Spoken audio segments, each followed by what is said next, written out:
Assalamualaikum warahmatullahi wabarakatuh.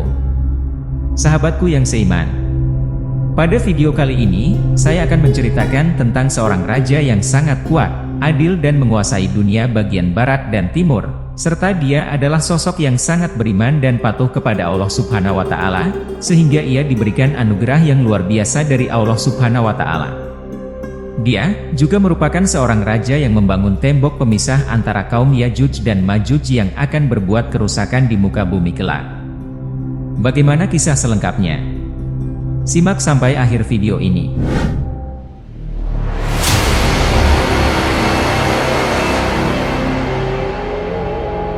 Raja Zulkarnain mendapatkan dua anugerah dari Allah Subhanahu wa Ta'ala yang tidak sembarang orang mendapatkannya, yaitu mendapat petunjuk untuk menempuh jalan-jalan keberhasilan, sekaligus ia diberikan kemampuan untuk menempuh jalan tersebut dengan mudah.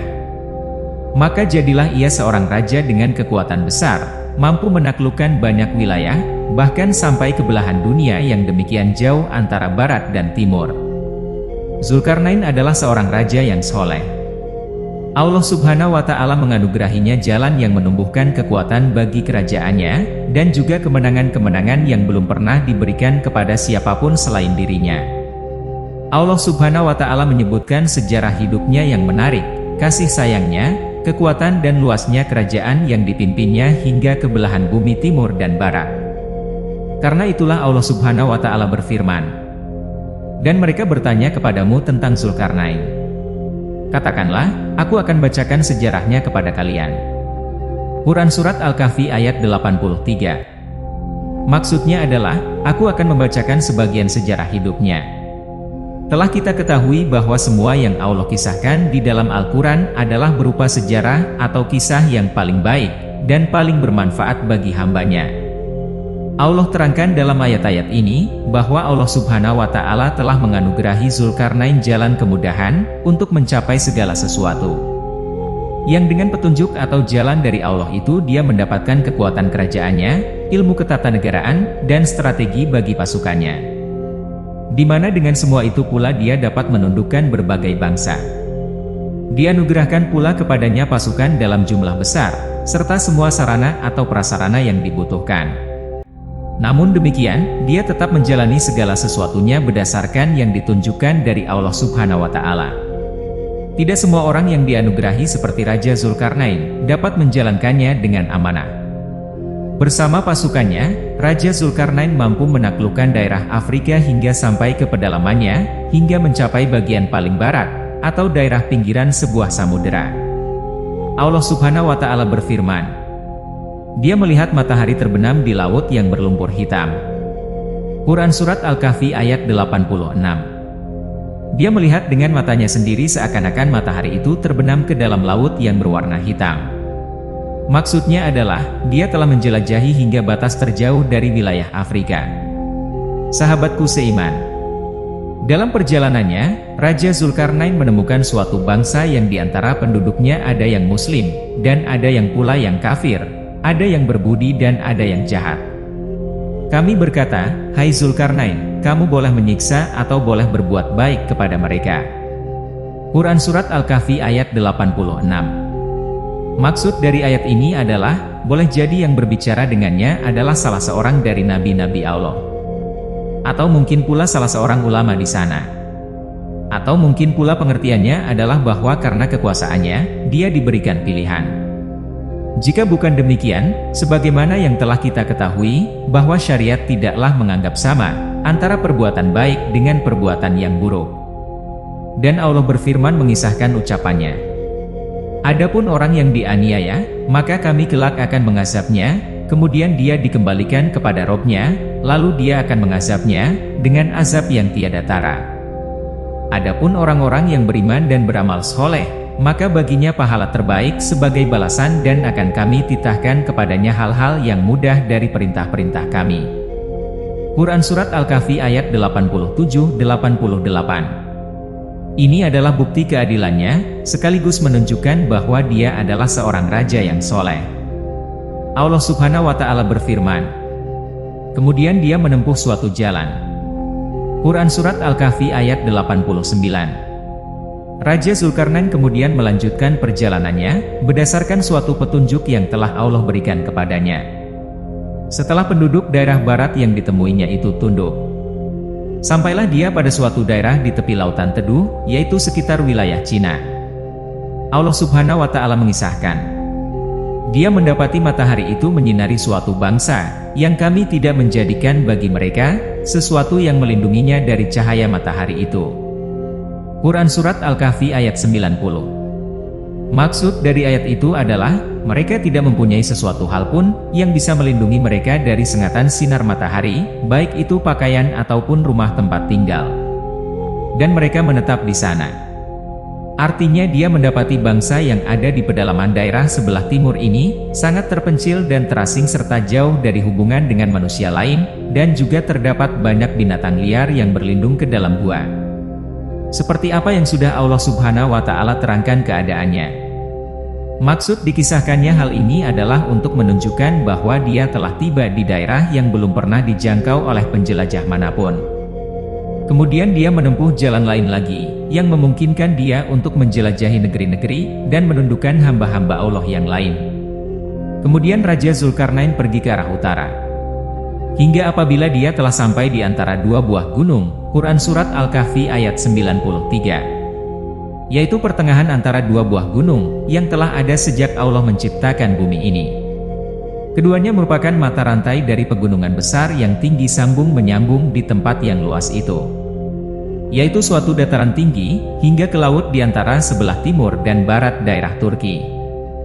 Demikianlah yang disepakati para ahli tafsir dan sejarawan Islam. Namun mereka memperselisihkan, apakah rantai pegunungan itu termasuk Gunung Kaukasus atau yang lain di daerah Azerbaijan. Atau pula gunung yang lain yang bersambung dengan tembok besar di Cina, di sekitar wilayah Mongolia, dan hal inilah yang terlihat secara lahiriah. Di daerah yang diapit dua gunung itu, Raja Zulkarnain menemukan suatu bangsa yang hampir tidak mengerti suatu bahasa pun, karena asingnya bahasa mereka, dan susahnya mereka memahami bahasa bangsa lain. Mereka meminta Raja Zulkarnain untuk membantu menghindarkan diri dari kaum perusak Yajuj dan Majuj. Kaum yang tinggal di antara dua pegunungan tersebut, mengadu kepada Raja Zulkarnain tentang keberingasan Yajuj dan Majuj. Yajuj dan Majuj adalah sebuah kaum besar yang berasal dari keturunan Yafuz bin Nuh, termasuk juga Turki dan bangsa yang lainnya. Mereka adalah suatu kaum yang selalu berbuat kerusakan di muka bumi. Dan termasuk juga salah satu dari tanda-tanda kiamat besar. Sebagaimana disebutkan sifat dan keadaan mereka dengan jelas dari berbagai kisah. Mereka berkata, "Wahai Zulkarnain, sungguh, Yajuj dan Majuj itu makhluk yang berbuat kerusakan di bumi, maka bolehkah kami membayarmu imbalan agar engkau membuatkan dinding penghalang antara kami dan mereka?" Quran Surat Al-Kahfi ayat 94. Mendengar permohonan kaum yang terancam tersebut, hati Raja Zulkarnain tergerak untuk membantu mereka. Sebagai orang yang bijaksana, ia tidak mengharap imbalan apapun. Ia hanya meminta warga setempat untuk sama-sama membantu dalam membuat tembok pembatasan tersebut. Maka tolonglah aku dengan kekuatan, manusia dan alat, agar aku membuatkan dinding antara kamu dan mereka. Al-Kahfi ayat 95. Berilah aku potongan-potongan besi. Al-Kahfi ayat 96.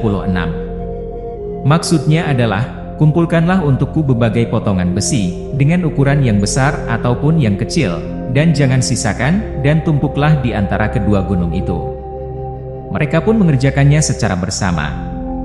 Setelah bekerja keras bersama dengan beberapa waktu pengerjaan, akhirnya potongan-potongan besi itu tersusun hampir sama tingginya dengan gunung-gunung tersebut. Hingga apabila besi itu telah sama rata dengan puncak kedua gunung itu, Zulkarnain berkata, "Tiuplah api itu," hingga apabila besi itu sudah menjadi seperti api, dia pun berkata, "Berilah aku tembaga mendidih agar aku tuangkan ke atas besi panas itu." Al-Kahfi ayat 96.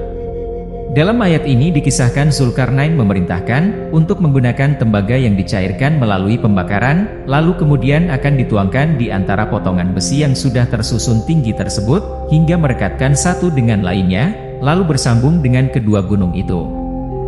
Dengan demikian tercapailah tujuan didirikannya tembok penghalang untuk menahan kaum Yajuj dan Majuj. Oleh sebab itu dikatakan, maka mereka tidak bisa mendakinya. Al-Kahfi ayat 97. Yakni, mereka tidak sanggup untuk memanjat dinding tersebut. Dan firman Allah berikutnya juga menyebutkan pula keterangan Zulkarnain. Dan mereka tidak bisa pula melubanginya. Zulkarnain berkata, ini adalah rahmat dari Robku. Al-Kahfi ayat 97-98.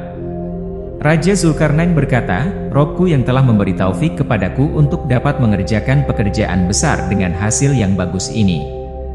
Dia merahmati kalian dengan melindungi kamu dari kemudaratan yang ditimbulkan oleh kaum perusak Yajuj dan Majuj. Dengan semua petunjuk, yang kalian sendiri tidak memiliki kemampuan untuk mewujudkannya. Dia, Zulkarnain berkata, dinding ini adalah rahmat dari Tuhanku, maka apabila janji Tuhanku sudah datang, Dia akan menghancur luluhkannya, dan janji Tuhanku itu benar.